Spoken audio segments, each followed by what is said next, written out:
Have you ever wanted to jump to a specific section of a YouTube video instead of watching the whole thing? Now you can by adding video chapters in the video.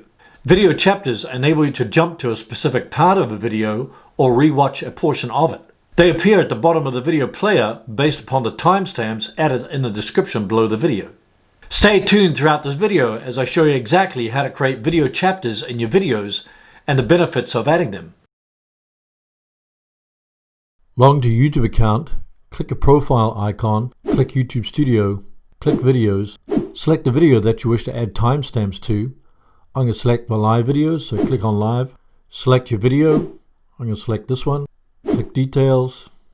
As you scrub through the video, add timestamps for each chapter. The first timestamp must start with 0, and your video should have at least 3 timestamps listed in ascending order. After you've added video chapters to your description, chapter titles will appear as segments in the scroller bar as a title below the thumbnail preview.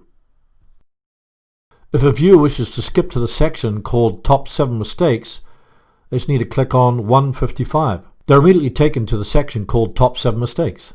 so what are some of the benefits of adding video chapters to YouTube videos? Number 1, it helps viewers to enjoy and navigate your videos. This is especially true if you have a 1-hour live stream. If you've watched any of my live streams, you'll notice I've added timestamps in the description. So instead of watching a whole video, you can just jump to the part that you wish to watch. Number 2, help viewers rewatch a part of the video. Instead of having to scrub through the entire video, they can just jump to that part of the video that they wish to watch. Number 3, helps your video appear in Google search. For example, in this video at the top of Google search, Google recommends watching this featured snippet. This directs the viewer to the most important part of the video. Wow, that's pretty cool. Number 4, video chapters appear on desktop, Android, and iOS devices. Therefore, I highly recommend adding them to the video description. Let me ask you a question.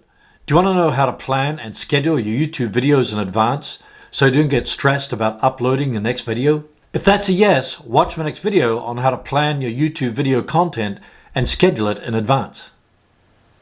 Thanks for watching, and we'll see you in the next video.